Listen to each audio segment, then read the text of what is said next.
안녕하십니까, 두배블리TV입니다.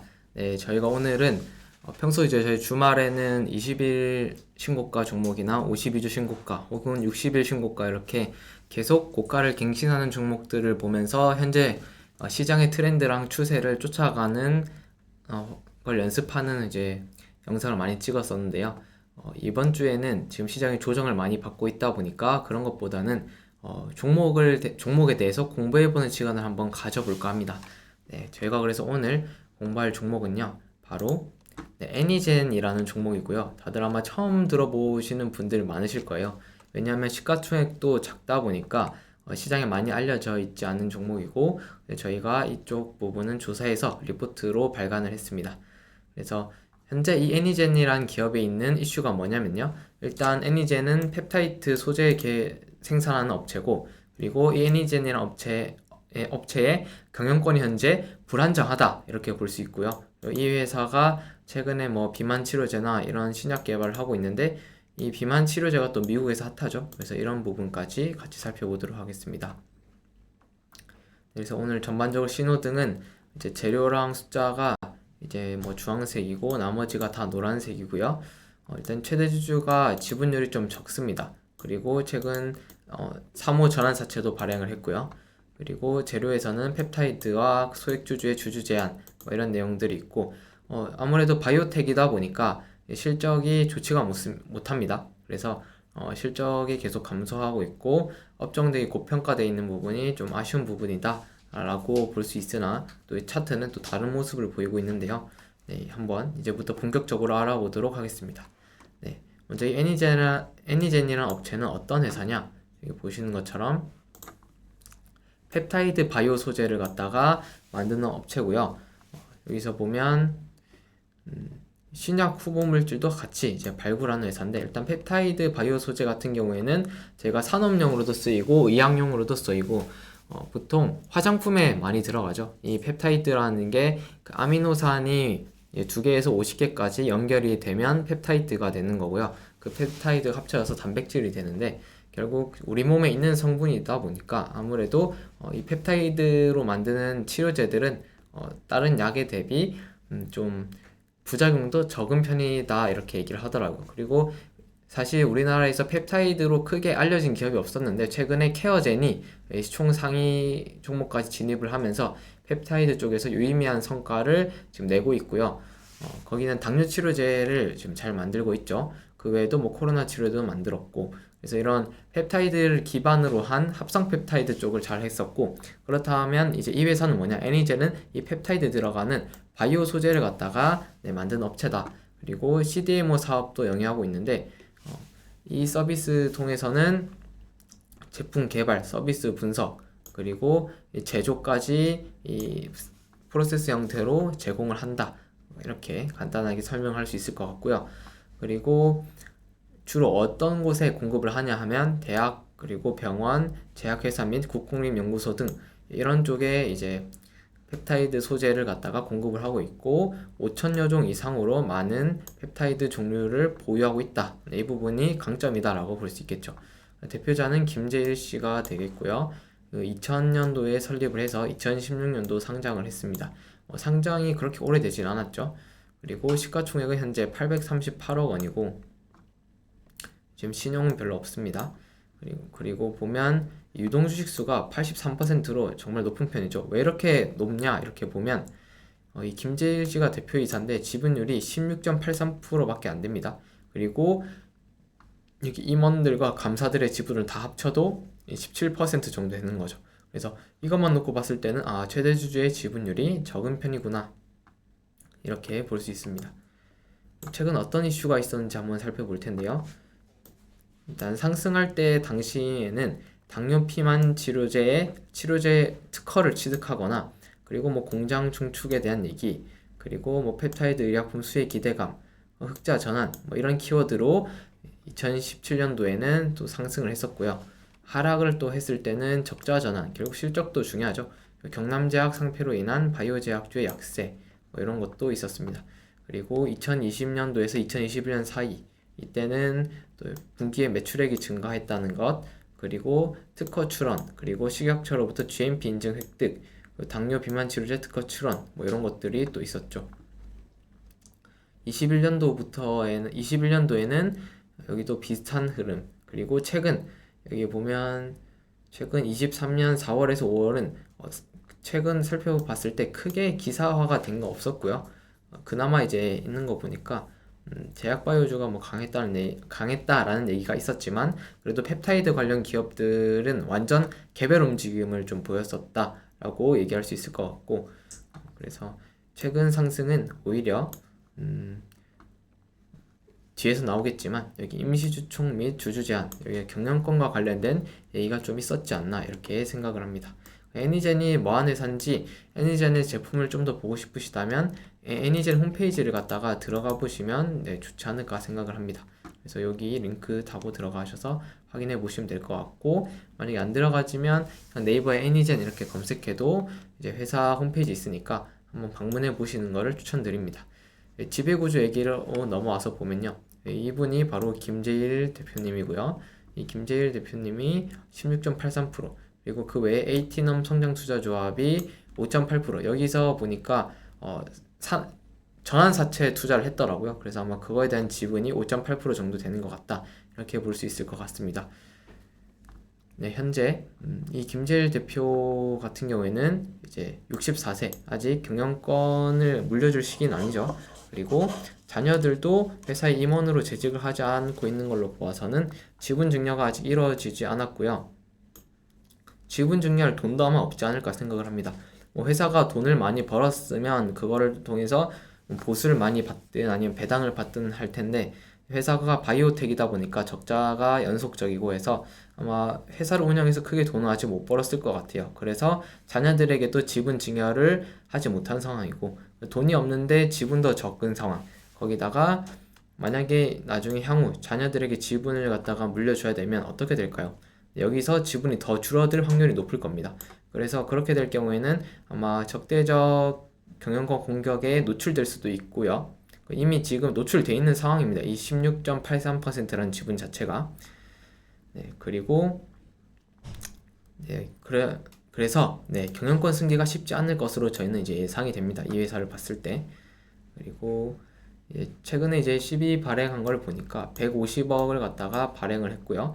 전환가액이 19,246원, 그리고 최저 전환가액은 15,397원인데 현재 주가가 15,000원 주변에서 놀고 있어요. 그래서 이 전환사채보다 훨씬 저렴한 가격에 위치해 있으니까 이런 전환사채 물량에 대한 부담은 좀 적은 편이고, 회사 측에서도 이 전환사채를 갖다가 전환사채에 투자한 투자자들이 전환사채를 주식으로 전환을 해서 주식을 팔고 나가지 못하면 이들은 나중에 풋옵션을 행사할 수 있습니다. 풋옵션이란 말이 뭐냐면, 우리가 이 150억치 이제 채권 발행해서 투자했던 거 그냥 우리한테 현금으로 다시 돌려줘, 이렇게 권리 행사를 할 수 있다는 말이고요. 그렇게 되면 회사는 다시 150억 원을 뱉어야 되니까 돈이 없는데 150억까지 뱉으면 쉽지 않겠죠. 그러니까 주가를 최대한 띄워서 이 투자한 투자자들이 주식을 털고 나갈 수 있게 도와줘야 되는 상황이지 않나 이렇게 보여집니다.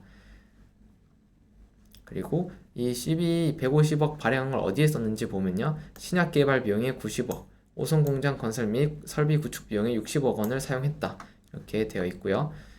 네, 이런 부분들까지 봤을 때 회사가 지금 최대주주의 의도는 여기까지 봤을 때는 이 12 투자자들을 위해서라도 주가를 올려줘야 되는 상황이겠구나, 우리가 이렇게 정리를 할 수 있을 것 같습니다. 그리고 이제 재료 쪽을 한번 보려고 하는데요.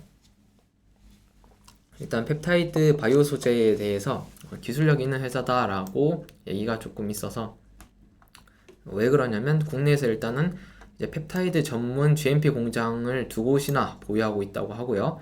그리고 대용량 펩타이드 원료의약품 CMO 능력을 갖춰서 현재 5,000여 종의 펩타이드 바이오 소재를 개발할 수 있습니다. 그래서 좀 넓은 스펙트럼을 갖고 있기 때문에 아마 커버할 수 있는 쪽이 다양하다. 화장품도 될 거고, 그런 연구용 소재도 될 거고, 치료제도 될 거고, 다양한 펩타이드 바이오 소재를 개발할 수 있는 역량을 갖추고 있다라고 볼 수 있고, 자체적으로도 여기 보면 인벤티지 랩과 펩타이드 의약품 공동 개발 MOU도 체결을 하고, 그리고 이제 바이오 코리아 2023에서 미백주름 개선과 여드름 피부에 효과가 있는 펩타이드 함유 화장품을 공개했다라고 하면서 화장품 사업도 하겠다라는 이제 의지를 내비쳤습니다. 그래서 이런 부분들도 좀 보이는 거고요. 그 외에도 자신들의 이제 플랫폼 기술 기반으로 유방암, 위암, 대장암, 바이러스 등의 다양한 파이프라인을 보유했고 신약 후보 물질을 발굴하고 있다는데 대부분 전임상 단계고요. 우리가 냉정하게 놓고 볼게요. 냉정하게 놓고 봤을 때 아직 임상은 이제 페이즈 1이 있는데 1에서 끝나는 게 아니라 2가 있고 3이 있고 그 다음에 NDA도 있습니다. 그래서 이걸 놓고 봤을 때 사실 이 회사가 거기까지 갈 수 있을까는 미지수죠. 왜냐하면 이제 자본금이 빵빵하고 기술력이 이제 높은 회사들조차도 2상, 3상에서 무너지는 경우가 허다하기 때문에 이 회사 같은 경우에는 아마 전임상을 끝내고 1상을 마무리한 다음에 기술 수출을 좀 노리지 않을까 제 개인적으로 생각을 합니다. 그나마 여기서 앞서가고 있는 게 삼중음성 유방암 치료제, 이게 그나마 지금 임상 1-1A 이렇게 진행을 하고 있으니까 여기서 그나마 괜찮은 것 같고요. 나머지는 지금 테마 정도로만 엮일 수 있고 이 정도 단계에서는 뭐 실체가 있다라고 보기는 조금 애매할 것 같습니다. 네, 이렇게 해서 이 재료 위에 부분을 살펴봤고요. 그리고 두 번째, 이제 당뇨 비만 치료제가 있습니다. 이 당뇨 비만 치료제가 정식으로 이 회사의 파이프라인에 있기도 한데요. 최근에 이제 미국에서 일라일리가 당뇨와 비만 치료제에 동시에 쓰일 수 있는 마운자로를 갖다가 FDA 승인을 받았고요. 이거 통해서 세계 매출 1위 의약품이 될 수 있다고 이제 주목을 받기 시작했습니다.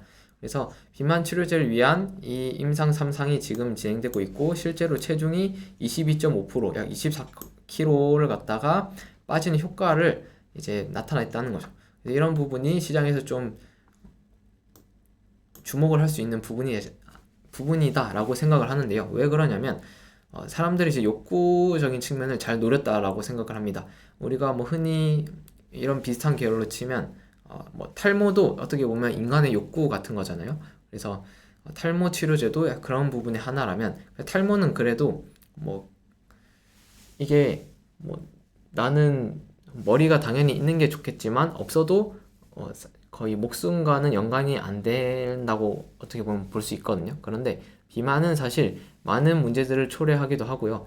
그리고 비만은 또 욕구도 억제를 해야 됩니다. 어떻게 보면 먹고 싶은 거 다 먹지도 못하고 그러다 보니까 그런 부분에서 또 억제도 해야 되고 통제도 해야 되는데 만약에 이런 약이 정말 시중에서 시판되고 그렇게 되면 아마 사람들의 그런 식습관 패러다임이 바뀌겠죠. 먹고 싶은 거 다 먹으면서 뭐 살 빼겠다, 뭐 이렇게 뭐 주사를 맞든 경구용 약을 먹든 이런 비만 치료제들이 분명 사람들의 욕구를 갖다가 만족시키기 위해서 향후에 기술력이 안 되더라도 나중에는 결국은 개발될 확률이 높다는 거죠. 그렇다면 시장에서 이런 쪽 테마나 이런 쪽으로 크게 부각받은 적이 있느냐 놓고 봤을 때는 제 기억에는 크게 없는 것 같습니다. 그렇기 때문에 지금에서야 처음 이제 등장하기 시작한 새로운 키워드, 트렌드가 될 수도 있다라고 생각을 하고요. 그런 부분들을 놓고 봤을 때 나쁘지 않다. 그리고 애니젠 같은 경우에는 현재 펩타이드를 기반으로 당뇨 비만 치료제의 전임상 단계를 진행 중이고 동물 실험에서 실제 체중 감소 효과를 확인했다라고 되어 있습니다. 물론 뭐 동물에서 나타난 효과가 인간에게도 동일하다는 보장은 없지만 일단은 효과가 있었기 때문에 아마 전임상을 넘어서 임상 1상으로 진입할 가능성도 높고요.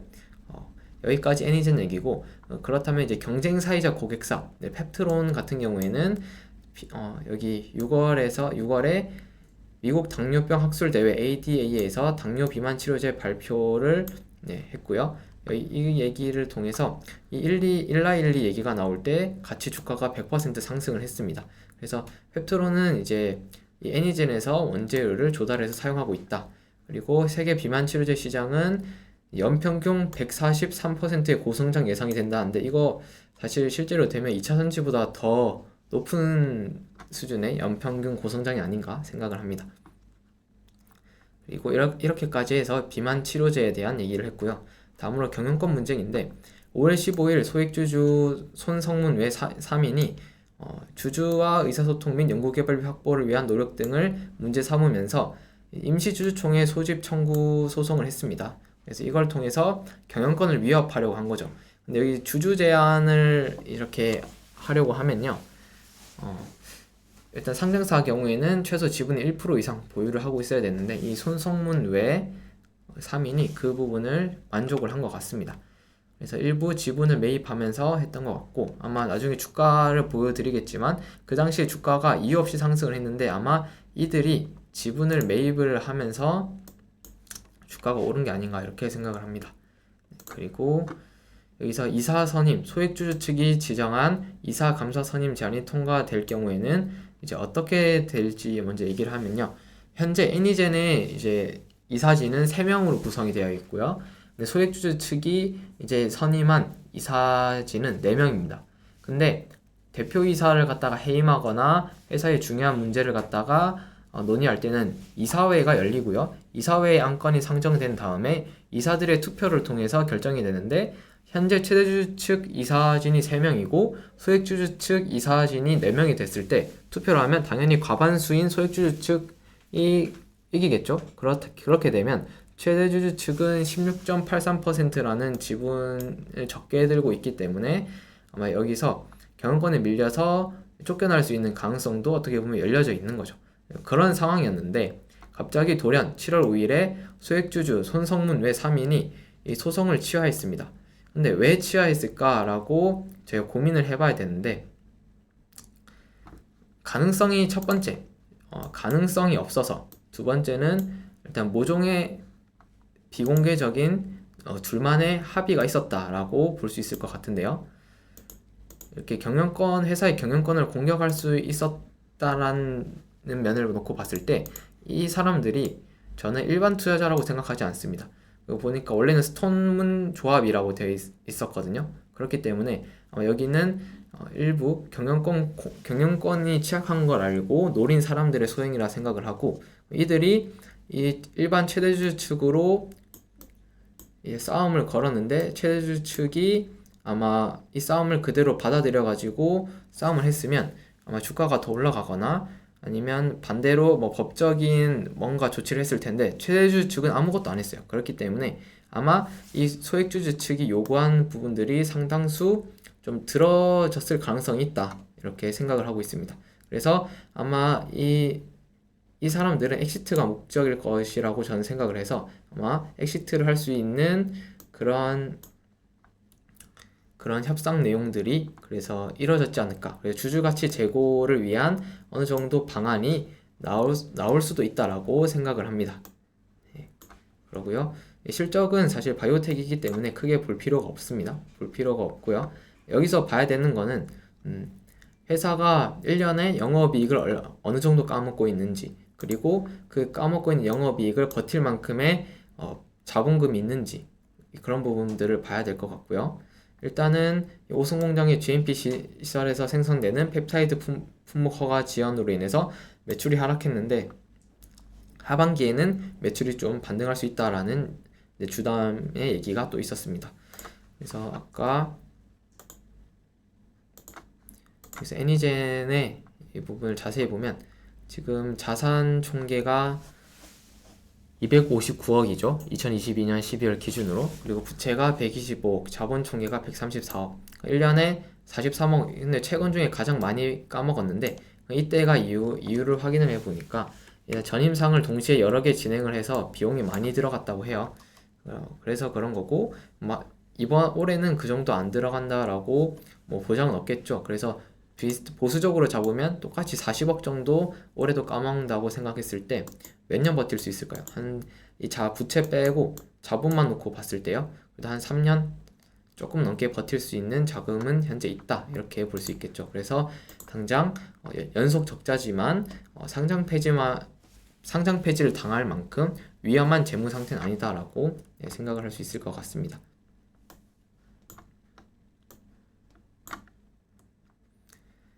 그리고 가치평가는 사실 아마 의미가 없지 않을까라고 생각을 하는데요. 왜냐하면 일단 밴드상은 과거 밴드상에서는 뭐 적용이 가능하죠. 여기서는 과거 대비 과거에도 여기 밴드상 뭐 2.09배 주변에 있었는데 지금 다시 5배 정도까지 와 있었고, 최근에 뭐 고점 찍었을 때는 6.89배 넘어갔을 때가 조심했어야 됐는데, 이런 부분은 참고할 수 있을 것 같은데요. PER은 일단은 흑자 기업이 아니기 때문에 참고가 불가능할 것 같고, 동일 업종 펩트론이나 나이백, 아미코젠 여기도 사실 크게 비교하기가 조금 애매하다 이렇게 볼 수 있을 것 같습니다. 다만 PBR만 놓고 봤을 때는 애니젠 자체가 지금 고평가 상태다 이렇게 얘기할 수 있겠죠. 그래서 리스크는 어떤 요인이 있을까 라고 놓고 봤을 때 바이오 시장의 투심 위축으로 인한 주문 건수 감소 추세, 일단 뭐 연구를 하든 아니면 제품 생산을 하든 이런 소재를 생산하는 기업들은 이 전방 업체들이 그런 부분을 활발하게 해야 되는데, 그런 부분을 활발하게 하지 않으면 어떻게 보면 리스크가 될 수 있는 거고요. 최대 주주의 적은 지분을 일한 불안전한 경영 상태, 이 부분도 어떻게 보면 하나의 리스크죠. 그리고 최근 5년간 영업이익 적자 지속, 이것도 지금 5년간 영업이익 적자가 지속되고 있기 때문에 하나의 리스크로 잡을 수 있습니다. 그래서 내년 3월이 됐을 때 관리 종목 혹은 환기 종목으로도 지정될 수 있는 사유가 될 수 있다 이렇게 볼 수 있겠죠. 그래서 이런 부분을 보고 투자를 할 때는 어느 정도 급등이 나올 때는 털고 나가는 식의 접근 방식이 좋지 않을까라고 생각을 하고요. 이제 차트 내용을 한번 보려고 합니다. 차트 내용에서는 저희가 보려고 하는 게, 과거 일단 여기 시총이 400억 시절이 있었어요. 불과 한 6개월 전까지죠. 있었는데 주가가 갑자기 거의 2배 가까이 이렇게 상승을 해버립니다. 이때 상승하면서 어떤 일이 있었냐 이렇게 얘기를 한다고 했는데, 아까 손성문 외 3인이 지분을 적극적으로 매입을 했었고요. 그러면서 주가가 이렇게 급등을 했었습니다. 그리고 나서 주가는 누가 주가를 관리하는 듯한 느낌을 전 이 차트를 보면서 많이 받았는데요. 왜 그러냐면 빠지려고 하면 여기서 다 이렇게 꼬리 달면서 반등을 하죠. 여기 제가 선 그어놓은 게, 일단 여기 대량 거래량 터진 캔들 보이시나요? 이 캔들의 종가, 그리고 이 아래서는 시야를 조금 넓게 해봤습니다. 과거에도 반복적으로 저항이 되거나 지지받은 자리가 있는지 놓고 보니까, 이 선에 여기 저항 한번, 여기 지지, 그리고 여기서도 지지, 이렇게 보이죠. 그래서 반복적으로 지지 저항 받았던 자리가 있어서 이게 선을 그어 보니까 여기서 어느 정도 좀 맞게 떨어지는 것 같았습니다. 그래서 이런 부분들, 누군가가 이 자리를 갖다가 주가를 관리하고 있다라고 생각을 할 수 있는 거고요. 그 차트상 최근 주가 흐름을 놓고 봤을 때 이렇게 주가가 관리가 되고 횡보를 하던 차트는 다시 한번 수급이 들어오면 한 번 더 상승을 할 수가 있습니다. 그리고 바이오텍의 특성도 있는데요. 바이오 연구하는 기업이 시총 1000억이 안 되는 기업 찾기가 드뭅니다. 왜냐하면 이런 바이오테크 같은 경우에는 실적이 안 나오지만 제대로 된 약 하나만 개발하더라도 기대감이 엄청 올라가고 밸류에이션을 하기가 힘들 만큼 주가가 상승을 할 수도 있거든요. 그렇기 때문에 보통 시총 1000억 이상을 유지하는데, 애니젠 이런 기업은 시총이 그래도 800억대를 지금 유지하고 있는 것 같고요. 그런 부분들이 어느 정도 나쁘지 않은 포인트였다라고 봅니다. 그렇지만 전략을 짠다면, 아까 저는 이 연속적인 영업 적자가 좀 걸리는 부분이라 올해도 아마 흑자 전환은 쉽지 않을 것 같더라고요. 그래서 만약에 지금 투자를 한다면 이런 지지선 구간에서 진입을 하고, 오히려 주가가 오르면 파는 전략. 그래서 아마 3월 전에는 정리를 하는 식으로 이제 다시 관리 종목이 지정되는 시즌은 좀 피하는 게 어떨까 이렇게 생각을 했습니다. 회사 자체를 저희가 이 영상을 준비한 게 사라고 저희가 준비를 한 게 아니고요. 공부를 하려고 저희 이 영상을 준비했습니다. 어떤 부분 공부를 했냐면, 저희가 아까 여기서 경영권에 대한 얘기, 그리고 최대주주가 어떤 상황에 놓여 있는지에 대한 얘기를 했었죠. 그런 부분들을 갖다가 참고하셔서 회사를 투자하실 때 내가 투자한 회사가 실적이 어떤지도 정말 중요하죠. 중요하지만 회사의 최대주주가 어떤 의도를 갖고 있는지, 최대주주가 어떤 상황에 놓여 있는지도 같이 참고를 하면 좋을 것 같습니다. 여기서